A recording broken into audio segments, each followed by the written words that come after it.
मी माझ्या नशिबाने जास्त आनंदी होऊ शकले नाही, कारण मी एका अतिशय श्रीमंत व्यक्तीशी संबंधित होते.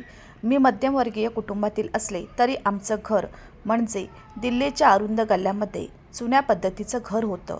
स्थानिक मॅचमेकर काकूंनी आईला सांगितले की तुमच्या मुलीचा फोटो पाहताच त्यांनी लगेच हो म्हटले आणि सांगितले की या मुलीला आमची सून बनवायची आहे.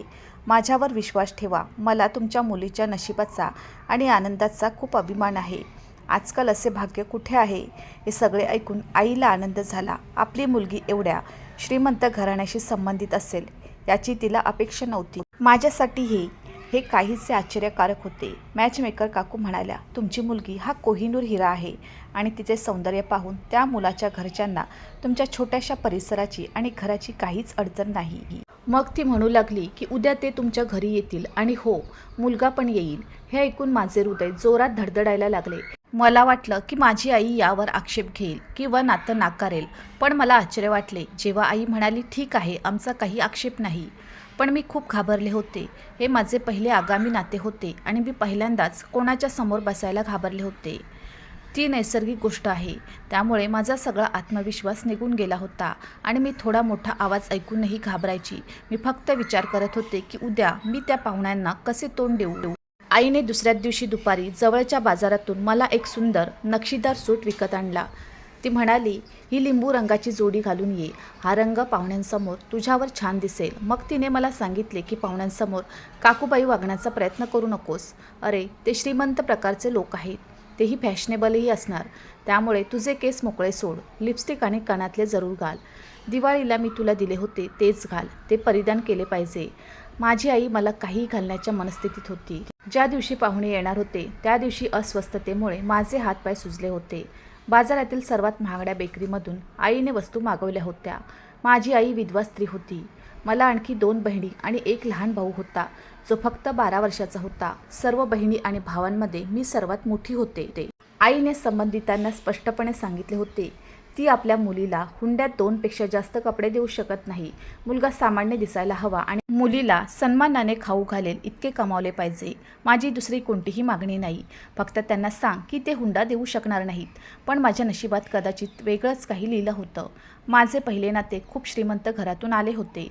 पाहुणे येण्याआधी आमच्या घरात सर्व काही तयार होते, पण घरी पोचल्यावर मुलगा खूप अस्वस्थ झाला. कदाचित आमचा जुना परिसर आणि छोटे छोटे रस्ते पाहून त्याला या सगळ्याचं वाईट वाटलं असेल. तो एका आलिशान बंगल्यातून आला होता. तो एका मोठ्या गाडीने आला होता. त्याची मोठी गाडी या अरुंद गल्ल्यातून कशी जाऊ शकेल? त्याला गाडी आणण्यातही खूप अडचणी आल्या असतील. त्यामुळेच त्याचा मूड खराब झाला असावा. साहजिकच अशा भागात येणे सोपे काम नाही. मला आश्चर्य वाटले की त्याच्या वर्गात एकही सुंदर मुलगी दिसली नाही का? त्याने ज्या मुलीवर हात ठेवला असता ती मुलगी त्याला मिळाली असती. मग माझी निवड का झाली? लहान भाऊ माझ्या खोलीत आला आणि मला म्हणाला की दीदी, मुलाचा चेहरा पडलेला आहे. त्याला जबरदस्तीने तुझ्यासोबत आणले आहे असे दिसते. दीदी, कठीण आहे बाबा. मी त्याच्याकडे पाहिलं. मी म्हणाले, निघ इथून. तुला लाज नाही वाटत तुझ्या बहिणींशी असं बोलायला? तो खोलीतून बाहेर पडला. काही वेळाने आई घाबरून खोलीत आली. तिने मला सांगितले की ते जास्त काळ राहायला तयार नाही. ते म्हणतात, फक्त मुलगी दाखवा. मी त्यांच्यासमोर सर्व गोष्टी व्यवस्थित केल्या आहेत. मी चहा देखील ठेवला आहे. खोलीत जाताना आईने मला सर्व काही समजावून सांगितले होते. मी जाऊन सोफ्यावर बसले. फक्त 3 लोक होते. एक माझ्या आईच्या वयाची स्त्री होती. तिने पिंक कलरची साडी घातली होती. ड्रॉइंग रूममध्ये पंख्यासह एअर कूलर चालू असतानाही त्याला घाम फुटला होता. त्यांच्यामध्ये एक तरुण मुलगी होती जी खोलीचा आढावा घेत होती आणि तिसरा एक तरुण मुलगा होता जो अगदी दिसायला चांगला होता. रंगही गडद होता. नयन नक्ष देखील चांगले होते, पण त्याची कपडे घालण्याची पद्धत चांगली होती. त्याने ब्रँडेड कपडे घातले होते आणि शर्टची वरची बटणे उघडून पंख्यामधून हवा घेण्याचा प्रयत्न करत होता. त्यांच्या दिसण्यावरून त्यांना कंटाळा आला होता, पण ते तिघेही मला पाहून डोळे मिचकवायला विसरले होते. त्या 2 बायकांच्या नजरेने मला जराही त्रास झाला नाही, पण त्या मुलाची नजर माझ्यावर स्थिरावलेली पाहून मी घाबरले. जणू शर्मेने माझे डोळे जमिनीवरच अडकले होते. मी उठून तिथून बाहेर जाणार होते. आता आईने मला चहा घ्यायला सांगितल्यावर ती बाई म्हणाली, नाही, आधीच खूप गरमी आहे, आम्ही चहा पिणार नाही. तुम्ही फक्त सरबत बनवलं आहे ते पुरे आहे. आईने ऑर्डर केलेल्या महागड्या बेकरीच्या वस्तू आणि समोसे यांना त्यांनी हातही लावला नव्हता. ती म्हणाली, मला तुमची मुलगी खूप आवडली आहे असे म्हणत गुलाबी रंगाची साडी घातलेली ती बाई माझ्याजवळ येऊन बसली. फक्त माझे नाव विचारले आणि माझ्याबद्दल काहीच जाणून घेण्याचा प्रयत्न केला नाही. तिने पर्समधून अंगठी काढली आणि माझ्या हातावर ठेवली. मी गोंधळून बघू लागले. हे असे कुठे घडते? आधी ते मुलीला बघायला येतात, मग प्रकरण फायनल होतं आणि त्यानंतरच मॅच मेकिंग सोहळा होतो. पण या महिलेच्या तळहातावर मोहरी होती. ती म्हणाली की हे नाते आमच्या बाजूने पक्के झाले आहे आणि ज्या व्यक्तीने हे नाते जुळवले तिने आम्हाला सांगितले होते की तुम्हा लोकांनाही या नात्याला आक्षेप नाही. माझी आई आनंदी होती. जणू तिने सर्व बाबी ठरवल्या होत्या. आई म्हणाली, ताईसाहेब, आमचाही काही आक्षेप नाही. मी आश्चर्याने आईकडे पाहू लागले. त्या मुलाची काहीतरी चौकशी करायला हवी होती. ती बाई म्हणाली, हे बघा, आम्हाला लग्नाची घाई आहे, पण आम्हाला जास्त धूमधडाक्यात लग्न करायचे नाही. त्यामुळे 15 दिवसांनी फक्त 10-12 लोक येऊन तुमच्या मुलीचे लग्न करतील. तिला आमची सून बनवून आमच्या घरी घेऊन जातील. आणि हो, असं म्हणत त्या बाईने तिच्या पर्समधून नोटांचे एक मोठे बंडल काढलं आणि माझ्या आईला दिलं. ती म्हणाली, लग्नात खाण्यापिण्याची जी काही व्यवस्था करायची आहे ती मी लगेच देईन. आमच्या पाहुण्यांचा भार तुमच्यावर पडू नये असे मला वाटते. मग ती म्हणाली, ताई, आम्ही दुसऱ्या देशात राहतो. वर्षातून 2-3 महिनेच दिल्लीत येतो. त्यामुळे लग्नानंतर तुमची मुलगीही आमच्यासोबत अमेरिकेला जाईल. हे ऐकून आईचे डोळे पाणावले. ती इतकी आनंदी होती की तिला काय बोलावे ते समजेना. क्षणभर मलाही माझ्या सौभाग्याचा अभिमान वाटू लागला. लग्नाच्या दिवशीही माझ्या लग्नाचा पोशाख 10 लाख रुपयापेक्षा कमी नव्हता, जो माझ्या सासरच्या मंडळींकडून आला होता. मी निघाले तेव्हा वस्तीतील लोकांनी डोळ्यात पाणी आणून खिडक्या दार उघडले. ते माझ्याकडे बघत होते. मला स्वतःचा अभिमान वाटला. माझ्या नशिबाने मी आनंदाने हसत होते.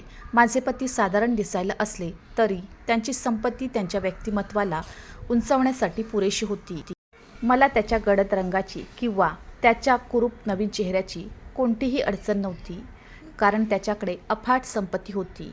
गाडी बंगल्यासमोर थांबली. इतका मोठा बंगला मी स्वप्नातही पाहिला नव्हता. काही विधी झाल्यावर मला खोलीत नेण्यात आले. एवढी मोठी खोली होती आणि अतिशय सुंदर फर्निचरने सजलेली होती. काही वेळाने रोहन खोलीत आल्यावर मी व्यवस्थित बसले. तो माझ्यासमोर बसला आणि माझी स्तुती करू लागला. तो म्हणाला, जेव्हा मी तुझ्या घरी गेलो होतो तेव्हा खरं सांगू मला खूप वाईट वाटलं होतं की माझ्या आईने मला कुठे आणलं आहे. पण तुला पाहिल्यावर माझे बाण सुटले होते.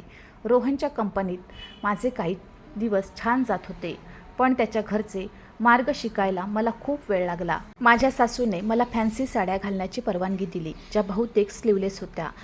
माझ्यासाठी एक वैयक्तिक मोलकरीण देखील ठेवली होती, जी मला कसे चालणे आणि बसणे हे शिकवत होती. खरे तर मी खूप धार्मिक मुलगी होते.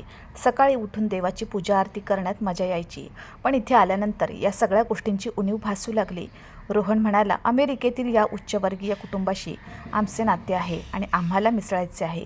तिथल्या राहण्याची आणि बसण्याची पद्धत खूप वेगळी आहे आणि मला असं वाटत नाही की जेव्हा तू माझ्यासोबत अमेरिकेत येशील तेव्हा तुला त्यांच्या शिष्टाचाराची कल्पना नसावी आणि मग मध्येच माझा अपमान होईल असे काही घडू नये. काटे चमच्याने खाणे, उंच टाचांच्या मॉडेलसारखे चालणे, या अशा पद्धती होत्या ज्यांचा त्यांना अभिमान होता. परंतु मला ते सर्व कृत्रिम वाटले. मी हे सर्व माझ्या नवऱ्याच्या आनंदासाठी करत होते. माझ्या सासूने मला ज्या साड्या नेसायला दिल्या होत्या त्या अतिशय फॅशनेबल होत्या. नेटच्या आणि मोठ्या खोलगट गळ्याच्या. त्या नेसताना मला लाज वाटायची. कधी मी साडीच्या पल्लूने कंबर लपवायचा प्रयत्न करायची तर कधी गळा लपवायचा प्रयत्न करायची. पण गळा इतका खोल असायचा की मला ते लपवणे कठीण होते. मी कधी हाफ स्लीव कुर्ताही घातला नाही. मी नेहमी पूर्ण कपडे घालायची. पण इथे हाफ स्लीव साडी आणि डीप नेकचे ब्लाऊज होते, ज्याच्यावर एक नेट साडी होती जी माझे शरीर कमी लपवत होती आणि जास्त शरीर दाखवत होती. 1 महिन्यानंतर मी माझ्या पतीसोबत अमेरिकेला निघून गेले. माझ्यासाठी आश्चर्याची गोष्ट म्हणजे माझ्या सासूबाई आणि नणंद माझ्यासोबत गेल्या नाहीत.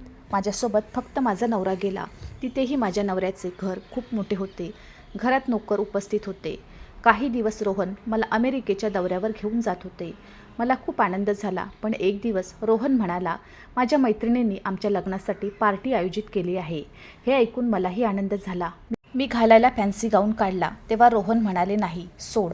त्याने माझ्यासाठी एक शॉपिंग बॅग उघडली. तेव्हा एक अतिशय खराब प्रकारचा मिनी स्कर्ट होता, जो मी पाहिला. मी हे घालू शकत नाही म्हटल्यावर तो माझ्याकडे आला आणि म्हणाला, शटअप दिव्या, तू दिल्लीच्या जुन्या भागात राहणारी गरीब मुलगी नाहीस. माझी पत्नी रोहन नाईकची पत्नी, एका व्यावसायिकाची पत्नी आहेस. मग तो म्हणाला, पटकन घाल.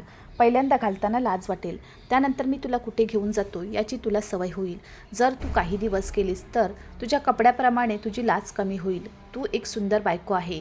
देवाने तुला हे सुंदर रूप दिले आहे. मग तू का लपून ठेवतेस? हे प्रदर्शित केले पाहिजे. हे कपडे घालून त्या पार्टीला गेल्यावर बरे वाटेल. मग तू सर्व पोरांच्या हृदयात आग लावशील. तेथे उपस्थित त्यावेळी सर्वजण माझ्याकडे आसुसलेल्या नजरेने पाहतील की रोहनची बायको किती सुंदर आहे. त्यावेळी रोहनच्या डोळ्यात एक विचित्र चमक होती, पण मला काळजी वाटत होती. मी याआधी असे कपडे कधी घातले नव्हते. माझी इज्जत म्हणजे माझा दागिना, जो रोहनला माझ्याकडून हिसकावून घ्यायचा होता. पण यावेळी मी रोहनला नकार देण्याच्या मनस्थितीत नव्हते. मी ते कपडे घातले होते, पण मी खूप घाबरले होते. रोहनने माझी बाकीची तयारी सुरू केली.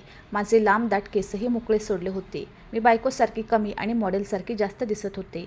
माझ्या मनमोहक सौंदर्याने मी पार्टीत पोहोचली होती, जिथे आधी स्त्री पुरुष उपस्थित होते. त्या पार्टीत बहुतेक अमेरिकन स्त्री पुरुष होते. तिथे भारतीय स्त्री पुरुषांची संख्या फारच कमी होती, पण त्यांच्याकडे बघूनही ते भारतीय आहेत की अमेरिकन हे वेगळे करणे कठीण होते, कारण त्यांच्या बायकाही तिथल्या अमेरिकन संस्कृतीप्रमाणेच हास्यास्पद कपडे घालत होत्या. इतके छोटे कपडे घालायला मला लाज वाटली. समोर एक डान्स रॅम्प देखील बनवण्यात आला होता, जिथे सर्व जोडपी नाचत होती. माझा हात धरून रोहन मलाही डान्स रॅम्पवर घेऊन गेला आणि माझ्या उघड्या कमरेवर हात ठेवून नाचू लागला. तिथे बेशरम नावाचे वादळ उठले होते, ज्याचा मला रोहनने भाग बनवले होते. माझी विवेकबुद्धी मला आतून छळत होती. मला लाज वाटू लागली होती. मी एका विचित्र कोंडीची बळी होते. मी स्वतःला त्याच्या तावडीतून सोडवायचा पुन्हा पुन्हा प्रयत्न करत होते. मी म्हणाले, रोहन, मला हे सर्व करायचे नाही. तो मला म्हणू लागला की तू करायलाच हवे, नाहीतर हे सर्व कसे समजणार तुला. बघ, इथल्या वातावरणात हे सगळं समाविष्ट आहे. हे तुला करावे लागेल. अचानक नाचत असताना समोर उभा असलेला एक अमेरिकन मुलगा माझ्याकडे पाहत आहे असे वाटले. त्याचे तीव्र डोळे माझ्या संपूर्ण शरीराकडे टक लावून पाहत होते. मला अस्वस्थ वाटू लागले. मला एक मोठी चादर लपवून स्वतःला त्याच्या नजरेतून वाचवायचे होते आणि रोहनला स्वतःपासून मुक्त करायचे होते. तिथे उपस्थित खुर्च्या आणि टेबलावर जाऊन बसायचे होते. तेवढ्यात तो इंग्रज मुलगा रोहन जवळ आला आणि इंग्रजीत म्हणाला.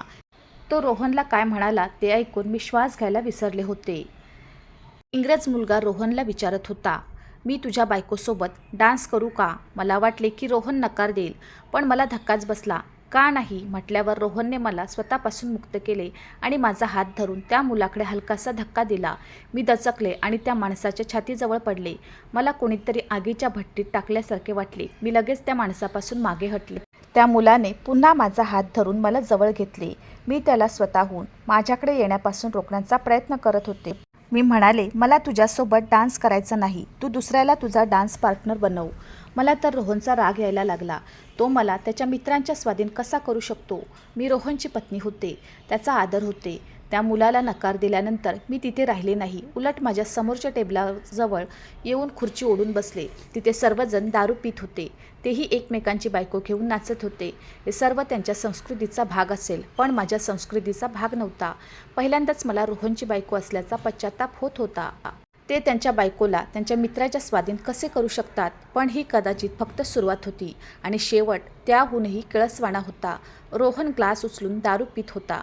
तो त्याच्या मित्रांच्या बायकोसोबत रोमॅन्टिक डान्सही करत होता.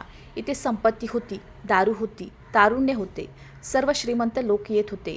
पण इथे ना शालीनता, ना लाज, ना आपली भारतीय सभ्यता. हे सर्व पाहून इच्छा नसतानाही माझ्या डोळ्यातून अश्रू वाहू लागले. पण मग मला माझ्यावर कोणाची तरी टोचलेली नजर जाणवली. एवढा वेळ माझ्याकडे कोण पाहत आहे हे पाहण्यासाठी मी आजूबाजूला पाहू लागले. तेवढ्यात अचानक माझी नजर त्याच मुलावर पडली, जो माझ्यासोबत नाचण्यासाठी रोहनची परवानगी घेत होता. तो कोपऱ्यात शांतपणे उभा राहिला आणि ग्लासमध्ये दारू ओतत होता. तो गुरफटत होता आणि मग फक्त माझ्याकडे बघत होता. माझी नजर त्याच्यावर पडताच तो हसायला लागला. पण मी माझी भूमिका दुसरीकडे बदलली होती. काही वेळाने तो माझ्या टेबलाजवळ आला आणि मला बसण्याची परवानगी मागू लागला. पण मी त्याच्याकडे बघतही नव्हते. मी कपाळ दाबून माझा राग व्यक्त करत होते. पण तो हसून खुर्ची ओढून माझ्याजवळ बसला. तो मुलगा हिंदीत बोलू लागला. तेव्हा मला आश्चर्य वाटले. ते अधूनमधून हिंदीत बोलत होते, पण शब्द स्पष्ट होते. तो म्हणाला, तू भारतातून आली आहेस ना? मी म्हणाले, तुला कसं माहीत? तो म्हणाला, मला तुझा अभिमान वाटतो. भारतीय स्त्रिया इतर पुरुषांना मिठी मारणे वाईट मानतात, हे आपण पाहिले आहे. मी म्हटलं की वाईटाला वाईटच समजावं. मी ठरवले होते की आता मी रोहनला काही सांगणार नाही.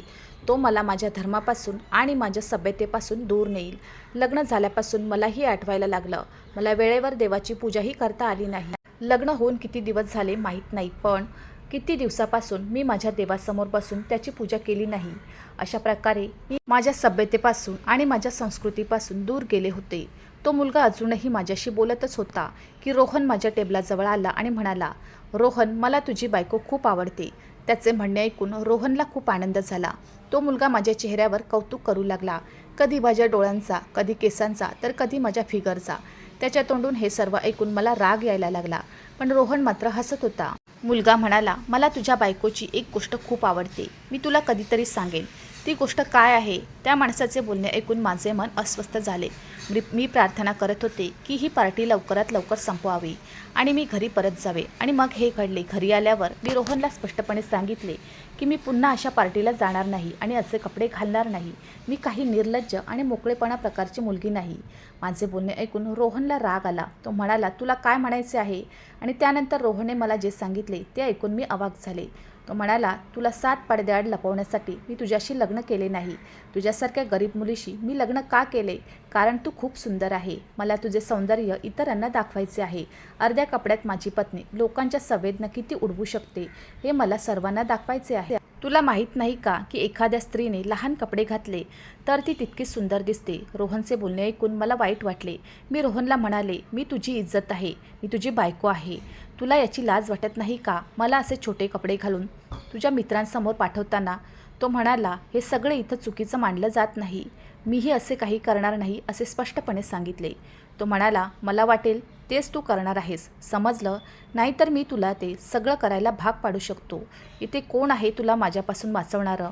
आता रोहनच्या बोलण्याने मला भीती वाटू लागली.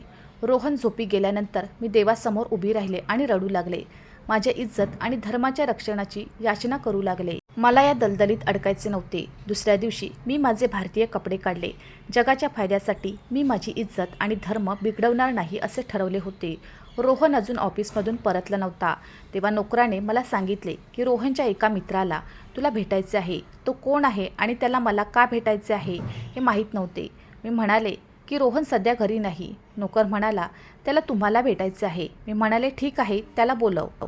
मी माझ्या आजूबाजूला दुपट्टा व्यवस्थित केला आणि त्याला भेटायला स्वतः लॉनमध्ये येऊन बसले. तो तोच मुलगा होता जो मला त्या पार्टीत भेटला होता. तो अगदी धीटपणे आला आणि माझ्या समोरच्या सोफ्यावर बसला आणि डोक्यापासून पायापर्यंत अतिशय काळजीपूर्वक माझ्याकडे पाहू लागला. तो म्हणाला, तुम्ही पूर्णपणे भारतीय दिसत आहात. मी म्हटलं की मी भारतीय आहे, मग मी भारतीयच दिसेन ना. मग तो जोरात हसायला लागला. मी म्हणू लागले, मग भारतीय महिला आपल्यापासून काय लपवण्याचा प्रयत्न करतात? मी कठोर शब्दात बोलत होते. मी म्हणाले की आम्हा भारतीय स्त्रियांमध्ये हाच फरक आहे की त्या उघड्या कुजलेल्या फळांसारख्या नाहीत, ज्यावर कुणीही घाणेरड्या माशा वावरताना दिसतील. आमचे उदाहरण म्हणजे मौल्यवान खजिन्यासारखे आहे जे लपवून ठेवावे. रोहनला इथली संस्कृती अंगीकारण्याची आवड आहे, म्हणूनच त्याने जबरदस्ती केल्यावर मी ते कपडे घातले. नाहीतर माझा असा काही हेतू नव्हता. आणि आता मला पश्चाताप होत आहे की मी हे का केले आणि आता हे सर्व सोडण्याचा विचार केला आहे. कृपया मला सांगा, तुम्ही इथे का आला आहात? तो म्हणू लागला, रोहन ज्या कंपनीत नोकरी करतो मी तिथल्या साहेबांचा मुलगा आहे. मग तो म्हणाला की माझ्याकडे असलेल्या संपत्तीपैकी 1% रोहनकडे नाही. मला कळत नव्हते की तो मला हे सर्व का सांगत होता. मी म्हणाले, ह्याचा माझ्याशी काय संबंध आहे? तुमच्याकडे किती संपत्ती आहे? तुम्हाला कोणत्याही व्यवसायावर चर्चा करायची असेल तर तुम्ही ती रोहनशी करावी. आणि यावेळी रोहन घरी नाही. तो आल्यावर तुम्ही त्याला भेटा. तो माझ्याकडे आश्चर्याने पाहू लागला. तो म्हणाला, तू रोहनच्या संपत्तीने प्रभावित होऊन त्याच्याशी लग्न केले नाही का? मी म्हणाले, नाही. त्याने मला अमेरिकेऐवजी भारतात ठेवले असते तरी माझा काही आक्षेप नसता, पण मला आनंद झाला असता. मी तुमच्यासाठी चहा बनवते असं म्हणत मी स्वयंपाकघरात गेले. मी चहाची व्यवस्था करून टेबलावर ठेवताच रोहन आला. तो मुलगा आपल्या घरात पाहून त्याला आश्चर्य वाटले. मग मी चहा ठेवून मी तिथून निघाले होते.